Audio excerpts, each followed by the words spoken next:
ఆరాధనా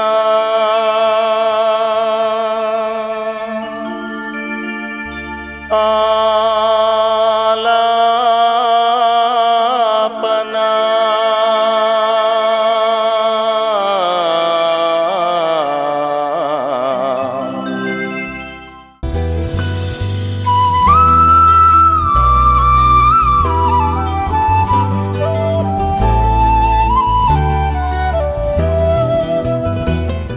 ఎందుకో ఈ ఘోర పాపిని చేరదీశావు ప్రభువా,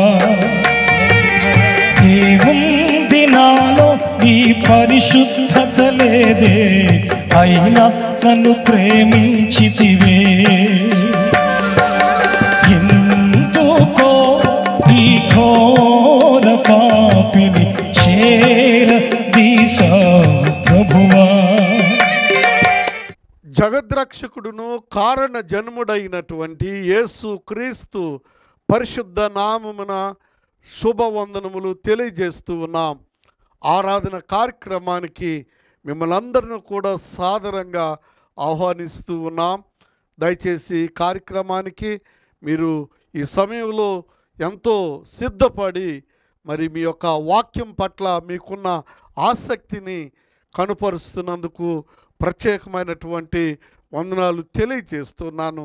వాతావరణాలు ఎంతో భయంకరంగా ఉన్నాయి. మరి పరిస్థితులన్నీ కూడా కుటుంబాలకి అననుకూలంగా ఉంటూ ఉన్నాయి. ఎంతోమందికి జ్వరాలు, ఒళ్ళు నొప్పులు, అలాగనే మరి ఆయా ప్రాంతాల్లో భయంకరమైనటువంటి ఆ స్థితిగతులను మేము చూస్తూ ఉన్నాం, ప్రార్థిస్తూ ఉన్నాం. మరి మీరెలా ఉన్నారు? మీ కొరకు మేము నిత్యము ప్రార్థిస్తున్నామని తెలియజేయుటకు మేము సంతోషిస్తున్నాం. ఈ వారంలో ఎన్నో ఫోన్ కాల్స్ వచ్చినప్పటికీ ఆ ఫోన్ కాల్స్ అన్నిటినీ కూడా అటెంప్ట్ చేస్తూ నేను భారభరితంగా ప్రార్థన చేస్తూ ఉన్నాను. కారణం ఏంటంటే ఈ యొక్క టీవీ కార్యక్రమాలు మరి ఎట్టి పరిస్థితుల్లో ఆటంకం లేకుండా ఈ కార్యక్రమాలు కొనసాగింపే ఉండాలని నా ఆశ ఉంటుంది. వీటికి ముగింపు అనేది ఉండకూడదని నా యొక్క హృదయ అభిలాష ఉంటుంది. నేను ఈ నెలలో ఈ కార్యక్రమాలు ముగించాలని చాలా ఆలోచన చేస్తూ ఉండగా నేను అనుకోని రీతిగా దేవుడు గొప్ప కార్యాన్ని జరిగించున్నాడు. నా రక్త సంబంధికుల కంటే ఎక్కువగా నా పరిచర్యను దేవుని ప్రేమించినటువంటి ప్రియ సహోదరుడు విజయ్ కుమార్ గారు, అలాగనే నా ప్రియ సహోదరి జ్యోతి గారు, వారి కుమారుడు జడిద్య బాబు ఈ కార్యక్రమాలు ప్రేమించి ఈ కార్యక్రమాల కొనసాగింపుకు ఈ నెలంతా కూడా ఈ కార్యక్రమాల కొరకు బిడ్డలు ఎంతో సహాయం చేశారు. దేవుడు వారిని, వారి కుటుంబాన్ని, వారికి ఉన్నటువంటి ఉద్యోగాలను దేవుడు దీవించాలని నేను మనసారా కోరుతూ ఉన్నాను. ప్రార్థన చేసుకొని వాక్యాన్ని మనం ధ్యానం చేద్దాం. ప్రేమ కలిగిన మా ప్రియ పరమ తండ్రి, మహోన్నతుడా, శ్రేష్ఠుడా, నీ వందనాలు. అన్ని నామముల కంటే పైనున్న నామం యేసయ్య నామం, రక్షణిచ్చే నామం, అలాగనే స్వస్థతిచ్చే నామం నాయన, అలాగనే పాప క్షమాపణ అనుగ్రహించేటువంటి నామం యేసు నామం. అన్ని నామముల కంటే హెచ్చించదగిన నామంన మా తండ్రి మేము ప్రార్థిస్తూ ఉన్నాం. ఈ నామాన్ని తెలుసుకోవడానికి ప్రభువా మేము నీ వాక్యాన్ని ప్రకటిస్తున్నాం. వినగల చెవులు, గ్రహించగల హృదయాన్ని నాకు మాకు మీరు అనుగ్రహించమని వాక్యమినుచున్న బిడ్డలకు వాదార్పు, ఆదరణ, ధైర్యాన్ని ప్రసాదించమని యేసు దివ్య నామను బట్టి అడిగి స్తోత్రించి ప్రార్థించి వేడుకుంటున్నాం పరమ తండ్రి, ఆమెన్. ప్రియ దేవుని బిడ్డలారా, దేవుని యొక్క వాక్యాన్ని మనము ధ్యానం చేసుకుందాం. గత వారంలో మనము దేవుని యొక్క వాక్య భాగములోని దేవుడు ఉన్నటువంటి ఇల్లును గూర్చి దేవుని వాక్య భాగాన్ని మనము ధ్యానం చేశాం.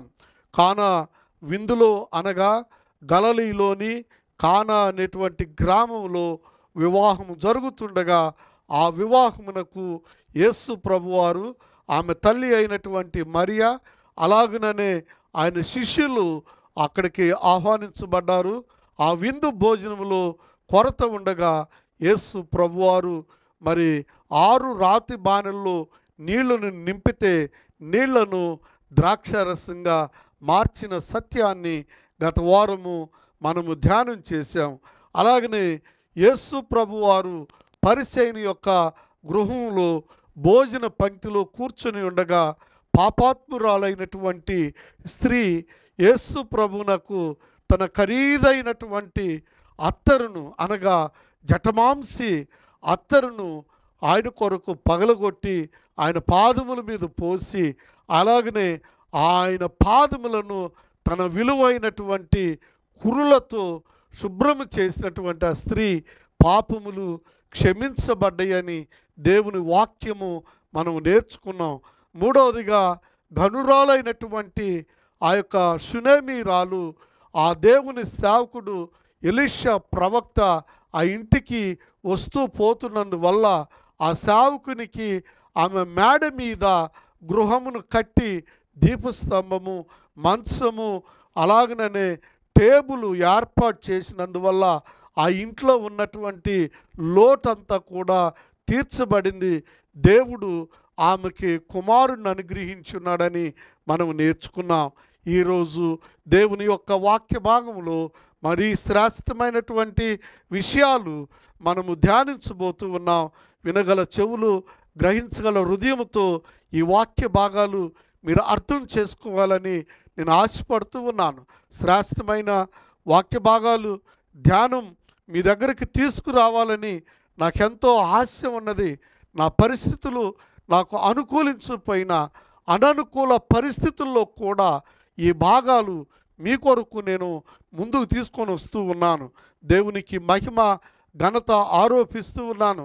ప్రియ దేవుని బిడ్డలారా, ఈరోజు దేవుని యొక్క వాక్య భాగములో దేవుడు నీ ఇంట్లో ఉంటే, దేవుడు నీ గృహంలో ఉంటే నీకెంత మేలు జరుగుతుందో ఆ మేలు, ఆ యొక్క ధన్యత గూర్చి దేవుని వాక్య భాగాన్ని ఈ సమయమందు నేను ధ్యానించాలని ఆశపడుతూ ఉన్నాను. దేవుని వాక్య భాగంలో నుండి అపోస్తుల కార్యములు 10వ అధ్యాయంలో ఒక కుటుంబాన్ని మనం చూస్తాము. అపోస్తుల కార్యము 10వ అధ్యాయములో ఇటలీ పటాలమున ఉన్నటువంటి కొర్నేలి కుటుంబాన్ని గూర్చి దేవుని వాక్య భాగాన్ని మనము ధ్యానము చేయబోతూ ఉన్నాం. ఈ యొక్క కొర్నేలి కుటుంబం దేవునిని, అన్య జనాంగము నుండి దేవునిని నమ్మినటువంటి కుటుంబం. అయితే ప్రియ దేవుని బిడ్డలారా, ఈ యొక్క కుటుంబ సమేతముగా దేవునిని ఆరాధించినటువంటి కుటుంబం అని 10వ అధ్యాయము 1 నుండి 5 వచ్చిన భాగాల్లో మనం చూస్తాం. ఈ కుటుంబంలో నుండి 3 శ్రేష్టమైన విషయాలు మనం గ్రహించాలి. ఒకటి, కుటుంబం అంతా దేవునిని నమ్మడము. రెండవది, కుటుంబం అంతా కలిసి ఆరాధించటము చాలా గొప్ప విషయము. ప్రియ దేవుని బిడ్డలారా, ఈనాడు కుటుంబం అంతా కలిసి కుటుంబ ఆరాధనలకు దూరమైనటువంటి కుటుంబాలు ఎన్నో మనం చూస్తూ ఉన్నాం.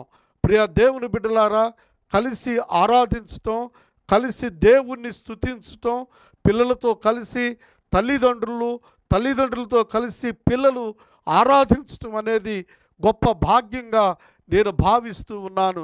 ప్రియ దేవుని బిడ్డలారా, ఈ సమయమందు ఈ కుటుంబం దేవుని యొక్క విశ్వాసములో కొనసాగుతున్నటువంటి కుటుంబము. రెండవదిగా, ఈ కుటుంబం దేవుని యందు భయభక్తులు కలిగినటువంటి కుటుంబం. యెహోవా యందు భయభక్తులు కలిగి ఉండుట జ్ఞానమునకు మూలము. యెహోవా యందు భయభక్తులు కలిగిన కుటుంబము ఎలాగూ ఆశీర్వదించబడును అని దేవుని వాక్యములో 128వ కీర్తనలో మనం చూస్తాం. నిశ్చయముగా నీ రెక్కల కష్టార్జితము నీవు అనుభవించదవు. నీవు ధన్యుడవు. నీ లోగిట నీ భార్య ఫలించు ద్రాక్షవల్లి వలె ఉండును. నీ పిల్లలు నీ భోజన బల్ల చుట్టూ ఒలీవ మొక్కల వలె ఉంటారు అని దేవుని వాక్యము సెలవిస్తుంది. దేవుని యందు భయభక్తులు కలిగి ఉండటం వల్ల ఇన్ని ఆశీర్వాదాలను ఆ యొక్క ఇటలీ పటాలములో ఉన్నటువంటి కొర్నేలి కుటుంబం దేవుని యొక్క ఆశీర్వాదములు అనుభవిస్తూ ఉన్నది. ఎందుకని అనంటే ఆ కుటుంబము ఆ గృహములు దేవుని యొక్క ఆరాధన జరుగుతూ ఉన్నది. దేవుణ్ణి వారు ఆరాధిస్తూ ఉన్నారు. దేవునిని వారు స్తుతిస్తూ ఉన్నారు. దేవుని యందు వారు భయభక్తులు కలిగి ఉన్నారు. క్రీస్తునందు ప్రియులారా, మరొక ఇల్లు దేవుని వాక్యములో మనం చూస్తే రోమా పత్రిక 16వ అధ్యాయములో మరి పౌలు 2-3 వచ్చిన భాగాల్లో మనం గమనించినట్లయితే ఒక విషయాన్ని నేను ప్రస్తావించకుండా ఉండలేకపోతున్నాను. అదేమంటే అకుల ప్రిస్కిల్లాలు మరి రోమాలో ఉన్నటువంటి వారికున్న ఓ పెద్ద గృహాన్ని వారు దేవుని సంఘానికి ఇచ్చి వారు ఏం చేశారో తెలుసా? వారు వేరు దేశాల్లో యేసు ప్రభు యొక్క పని కొరకు వారు వారి గృహాన్ని వదిలిపెట్టి వారు గుడారములలో వారు నివాసం ఉన్నట్లుగా మనం చూస్తాం. ఎంత త్యాగంతో కూడినటువంటి భక్తి అకుల ప్రిస్కిల్లాలకు దేవుడు అనుగ్రహించాడు. ప్రియ వాక్యం వింటున్నటువంటి ప్రియ దేవుని బిడ్డలారా, భయభక్తులు ఉండుట వలన, దేవుని యందు భయము, దేవుని యందు భక్తి వలన మనము దేవుని కొరకు మనం ఏమి చేస్తున్నాం? దేవుని యందు భయము చేత దేవుడున్నాడు అనేటువంటి భయము చేత మనము దేవునికి మనము ఏమి చేస్తున్నాం? ఒకసారి ఆలోచించేద్దాం. భయం ఉంది, భక్తి ఉన్నది. ఆ భక్తితో పాటు నీకున్నటువంటి శక్తి కొలదిగా దేవుని యొక్క పనిని నీవు ప్రోత్సహించి బలపరిచేటువంటి ఆ జ్ఞానము నీకు లేకుండా పోతుందా? ఒకసారి ఆలోచన చేయండి. ఈ రోజులు ఎలా ఉన్నాయనంటే చాలా భయంకరమైనటువంటి భక్తి జీవితాన్ని పోగొట్టుకుంటున్నటువంటి రోజులు, భయానకమైనటువంటి రోజులు. అయితే మనం ఎప్పుడైతే దేవుని వాక్యమును విని దేవుని యొక్క భయాన్ని మనం కలిగి ఉంటామో మనము తప్పనిసరిగా దేవుని యొక్క కార్యములను ప్రేమిస్తూ ఉంటాం. ఈ యొక్క ఇటలీ పటాలమున ఉన్నటువంటి కొర్నేలి కుటుంబంలో నుండి మూడవ విషయము మనం నేర్చుకుంటాం ఏంటంటే, మా అపొస్తలుల కార్యములు 10వ అధ్యాయము 1-5 లేక 10 వచ్చిన భాగాలు మనం గమనించినప్పుడు వారు దేవుణ్ణి ఆరాధించిన కుటుంబం అని, దేవుని యందు భయభక్తులు కలిగిన కుటుంబం అని, మూడవదిగా వారు దాన ధర్మములు చేసేటువంటి కుటుంబం అని దేవుని వాక్యము సెలవిస్తుంది. ప్రియ దేవుని జనాంగమా, ఈ యొక్క దాన ధర్మములు వారు ఎందుకు చేస్తూ ఉన్నారు అనంటే దేవుని వాక్యములో 3 శ్రేష్టమైనటువంటి లాభములను దేవుని వాక్యములో నుండి నేను మీకు చూపించాలని చాలా మిక్కిలి ఆశగా కొని ఉన్నాను. చూడండి, దావీదు రాసినటువంటి కీర్తనలు 72వ కీర్తన 14, 15 యొక్క వచ్చిన భాగాల్లోని మనము దాన ధర్మములు జరిగించుట వలన 3 శ్రేష్టమైనటువంటి లాభములను లేక ప్రయోజనములను మనము పొందుచు ఉన్నాం. మొట్టమొదటి లాభాన్ని నేను 14వ వచనము 15వ వచన భాగాల్లో నేను చూపించాలని ఆశపడుతున్నా. కీర్తనలు 72, 14, 15 చూడండి. మొట్టమొదటి లాభము, మీరు ఇతరులకు దానము ధర్మము చేయటం వలన భూమి మీద చిరంజీవులు అగుతారు. చిరంజీవులు అనంటే భూమి మీద మీ ఆయుష్ పొడిగించబడుతూ ఉన్నది. అనగా ఈ భూమి మీద ఎక్కువ కాలము నీవు నీ జీవితాన్ని గడిస్తావు. రెండవదిగా నీవు దాన ధర్మములు దేవుని సేవ చేయుట వలన, నీ ధనము దేవుని సేవకిచ్చుట వలన రెండవ లాభము లేక ప్రయోజనము నీకు షీబా బంగారము, అనగా గల్ఫ్ కంట్రీలో నుంచి ఎంత శ్రేష్టమైనటువంటి బంగారాన్ని నువ్వు కోరుకుంటావో అంత బంగారము, అనగా దేవుడు నీకు సంపదను దేవుడు పెంపొందింప చేస్తూ ఉన్నాడు. మూడవదిగా నీవు దాన ధర్మములను చేయుట వలన నీకు కలిగేటువంటి మూడవ ప్రయోజనము లేక లాభము ఏంటంటే, ఈ భూమి మీద జనముల యొక్క ఆశీస్సులు నీకుంటున్నాయి. రెండవది, ఆ జనముల యొక్క ప్రార్థనలు దేవుడు నీకు అనుగ్రహిస్తూ ఉన్నాడు. ఈ మూడు లాభముల వల్ల మనము దాన ధర్మాలు చేయాలి. అలాగనే దేవుని కార్యక్రమాలు మనం ప్రేమించాలి. వాక్యము వినుచు ఉంటూ ఉన్నాం, కానీ ఆ వాక్య ప్రకారము అనగా ఇచ్చేటప్పటికి మనం ఇయ్యకపోతే ఎవరో ఒకళ్ళు ఇస్తారులే అనేటువంటి ఒక మొండి ఆలోచన కలిగి నా ప్రియ శ్రోతల్లో చాలామంది ఉంటారు.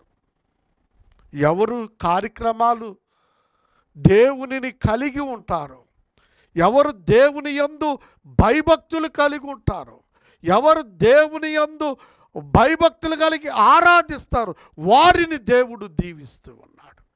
రెండవదిగా మరొక కుటుంబాన్ని గూర్చి దేవుని వాక్యాన్ని మనం ధ్యానం చేయబోతున్నాం.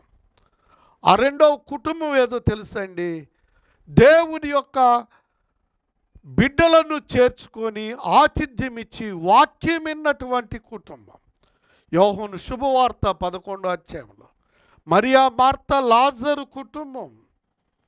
మరియా మార్త లాజరు అనగానే ఈ ముగ్గురు పేర్లలో ఓ మంచి శ్రేష్టమైనటువంటి ఆధ్యాత్మిక సత్యము బయలుపరచబడుతుంది. మరియా అంటే చేదు, మార్త అంటే ఇల్లాలు, లాజరు అంటే దేవ సహాయము. ఈ ముగ్గురు పేర్లలో వచ్చే ఆధ్యాత్మిక సత్యం, ఇల్లాలకు చేదైన అనుభవాలు వస్తే దేవుని సహాయము ద్వారానే పరిష్కారం మగుననే సత్యం బయటపడుతుంది.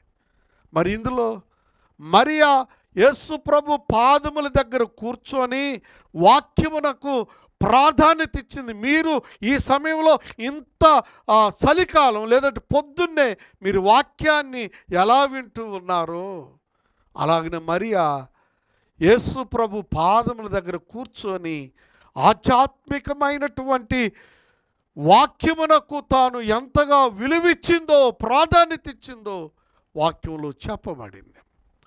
రెండవదిగా మార్త ఇంటికొచ్చిన వారికి ఆతిథ్యం ఇవ్వటంలో తాను సుగుణము కలిగి ఉన్నది. ప్రియ దేవుని బిడ్డలారా, ఆతిథ్యం ఇస్తూ ఉన్నారు. రెండవది, వాక్యమునకు ప్రాధాన్యత ఇచ్చారు.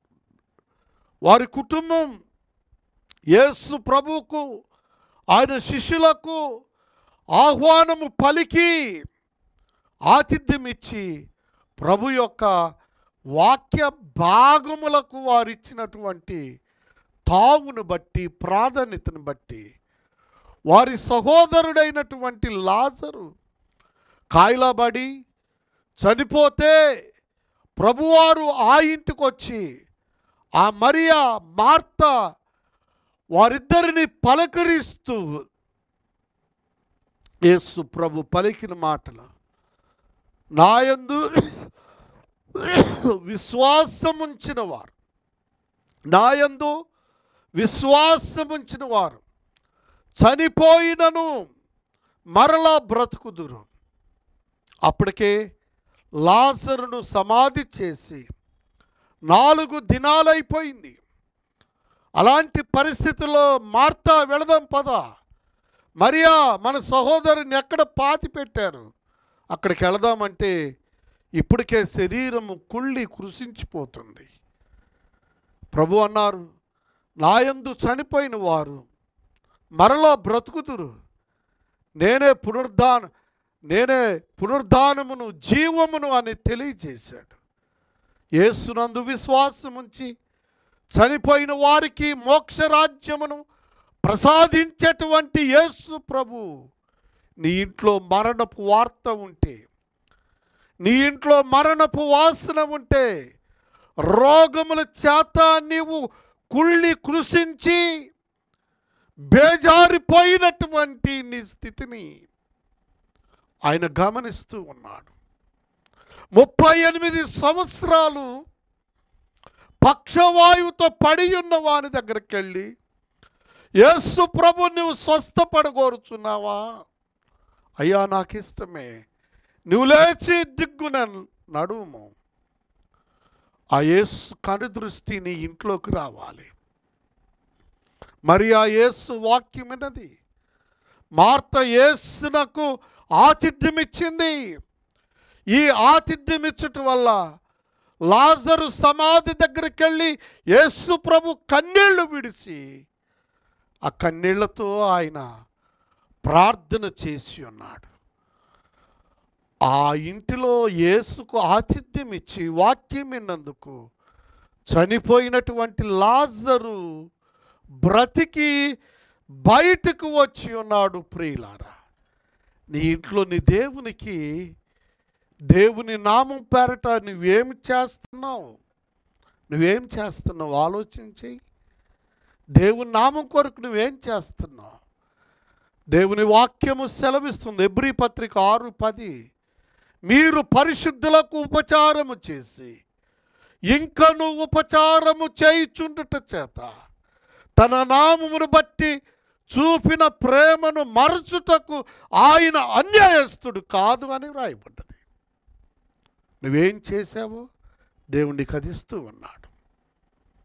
3వ కుటుంబం, యేసును ఇంటిలోకి చేర్చుకున్న కుటుంబం. లూకాసు వార్త 19వ అధ్యాయం. యేసు ప్రభు ఆ పట్టణంలో ప్రవేశిస్తూ ఉండగా యేసును చూడాలి అనుకున్నటువంటి పొట్టి జక్కయ్య తాను పొట్టివాడైనందువల్ల యేసును చూడగోరి తనకంటే ముందుగా వెళ్ళిపోయి ఓ మేడు చెట్టెక్కి ఆ మేడు చెట్టు ఆకుల్లో నుండి ఆ యేసును చూడాలనేటువంటి తపన ఈ పొట్టి జక్కయ్యలో ఉన్నది. ఆశగొనిన ప్రాణమును దేవుడు తృప్తిపరుస్తాడు అన్న వాక్య భాగము నెరవేర్పు నిమిత్తము జక్కయ్య ఎక్కడుండి యేసును చూడాలనుకున్నాడు. ఎక్కడ ఉన్నాడు? ఆయన చెట్టు ఎక్కాడు. ఆ చెట్టు దగ్గరికి వెళ్ళిపోయి యేసు ప్రభు, జక్కయ్య నువ్వు చెట్టు దిగిరా, నేడు నేను నీ ఇంట ఉండవలసి ఉన్నది, నీ ఇంటికి రక్షణ వచ్చి ఉన్నది. ఇతడు ఎంత భయంకరమైనటువంటి జీవితాన్ని జీవించాడో తెలుసా? ఇతడు ట్యాక్స్ కలెక్టర్గా ఉన్నాడు, లేక బిల్ కలెక్టర్గా ఉన్నాడు. ఇలాంటి బిల్ కలెక్టరు రూపాయికి 4 రూపాయలు సంపాదించి అన్యాయము చేత అక్రమము చేత ఆస్తిని బాగా సమకూర్చుకున్నవాడు. ఇలాంటి భయానకమైన లంచగొండి ఆయన ఆశను దేవుడు తీర్చడానికి ఆ చెట్టు దగ్గరికి వెళ్ళి, జక్కయ్య నువ్వేం చేస్తావు? దిగిరా, నేడు నీ ఇంటికి రక్షణ వచ్చి ఉన్నది. వెంటనే జక్కయ్య ఆ యేసుని చేర్చుకొని ఆ యేసు ప్రభుని నమ్మి ఆ యేసు ప్రభు మార్గంలో జీవిస్తూ అతడు అన్యాయముగా సంపాదించినటువంటి ఆస్తిని తిరిగి 4 గంటలు తన ప్రజలకు ఇచ్చేశాడు. ఎంత గొప్ప మార్పు, ఎంత గొప్ప మార్పు అండి! ఈనాడు వాక్యం వింటున్నారు, సక్రమ సంపాదన చేయండి అంటే అక్రమ సంపాదన వైపు వారి పాదాలు పరిగెడుతూ ఉన్నాయి, పాపం వైపు పరిగెడుతూ ఉన్నాయి, దుర్మార్గత వైపు మనసు చూపిస్తున్నారు. దుర్మార్గత కొరకు వారి మనసులు కేంద్రీకరిస్తూ ఉన్నారు. అందుకని ఈనాడు భయంకరమైనటువంటి ప్రకృతి విపత్తులు సంభవిస్తూ ఉన్నాయి. దేవుడు కన్నెర్ర చేస్తూ ఉన్నాడు. దేవుడు కోపగిస్తూ ఉన్నాడు. దేవుడు తన కోపమును రగుల చేస్తూ ఉన్నాడు. ఆ కోపం నీ పాపం మీద పని చేయకుండా ఉండాలంటే జక్కయ్య వలె నువ్వు ఆయన నీ ఇంట్లో నువ్వు చేర్చుకోవాలి. జక్కయ్య వలె నీ పాపములు ఒప్పుకొని నీ అక్రమ సంపాదన విషయంలో నీవు మనసుంచి నేను ఎక్కడ ఏమి సంపాదించిన వారికి ఇస్తానని ఓ తీర్మానం. లేదంటే నీ జీవితంలో ఏదైతే చేయలేకపోతున్నావో నేను జక్కయ్య వలె నా ప్రభువుని నేను చూస్తాను, ఆయనను నా ఇంట్లో చేర్చుకుంటాను, ఆయనకు నా విషయం మొత్తం తెలియజేస్తాను. నువ్వు ఎప్పుడైతే ఆ విషయాన్ని ప్రారంభిస్తావో దేవుడు నిన్ను దీవించబోతూ ఉన్నాడు. దేవుని వాక్యములో కొర్నేలి తన కుటుంబంతో ఆరాధించాడు. కొర్నేలి తన కుటుంబంతో భయభక్తులు కలిగి ఉన్నాడు. కొర్నేలి కుటుంబంతో కలిసి దాన ధర్మాలు చేసి ఉన్నాడు. రెండవదిగా మరియా మార్తా వాక్యానికి ప్రాధాన్యత ఇచ్చారు, ఆతిథ్యం ఇచ్చారు. లాజరు చనిపోతే తిరిగి బ్రతికించబడ్డాడు. మూడవదిగా పొట్టి జక్కయ్య యేసును చూడాలనుకున్నాడు.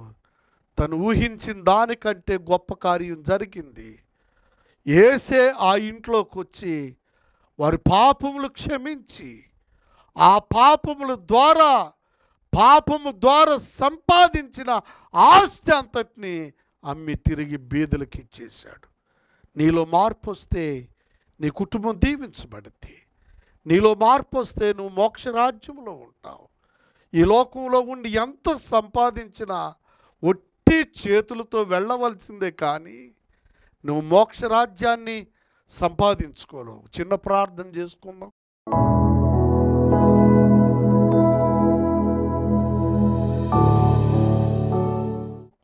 ప్రేమ నమ్మకం కలిగిన పరమ తండ్రి, మహోన్నతుడా, శ్రేష్ఠుడా, నీకు వందనాలు. ఈ సమయమందు మీరు ఇచ్చిన వాక్య భాగాన్ని బట్టి నీకు వందనాలు. కృపను క్షేమాన్ని విస్తరింపచేయండి నాయన. వాక్యమైన బిడ్డలందరూ మీరు దర్శించండి. వారి కుటుంబాల్లో భయభక్తులు, వారి కుటుంబాల్లో నీ యందు ఆరాధన, కుటుంబాల్లో నీ బలము శక్తి, కుటుంబాల్లో నీ ద్వారా నాయన నీ నామం పేట అనేక మందికి వారు బలపరచబడిన కొద్దిగా పేదల పట్ల కటాక్షము చూపించినట్లు కఠిన హృదయాలు నాయన ప్రక్కన పెట్టి మెత్తని హృదయముతో ధారాళముగా దానములు చేసి ఆయుష్ను పొడిగించే భాగ్యమును దయచేయమని కృపాక్షేమాలతో నింపండి. ఆలస్యమైన ఆశీర్వాదాలు, వివాహాలనైనా ఆలస్యమైనటువంటి నాయన ఆశీర్వాదాల్లో సంతానం మీరు జ్ఞాపకం చేసుకోండి. అలాగే కోర్టు కేసులు మీరు జ్ఞాపకం చేసుకోండి. అనారోగ్య పరిస్థితుల్లో ఉన్న రోగులను మీరు స్వస్థపరచండి. హిందువులుగా ఉండి వాక్యం వినుచున్న బిడ్డలను మీరు దర్శించండి. వారి కుటుంబాల్లో గొప్ప దీవెనలు కుమ్మరించండి.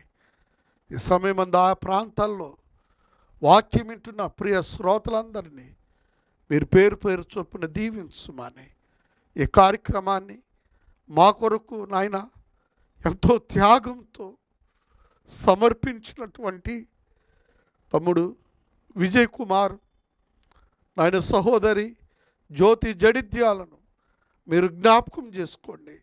వారి రెక్కల కష్టార్జితాన్ని దీవించండి, ఆశీర్వదించండి. వారి రాబడిని 30 60 100 ఆశీర్వాదంతో నింపమని, కుటుంబాలను కాపాడమని యేసు దివ్య నామమును బట్టి అడిగి స్తోత్రించి ప్రార్థించి వేడుకుంటున్నాం పరమ తండ్రి. ఆమెన్.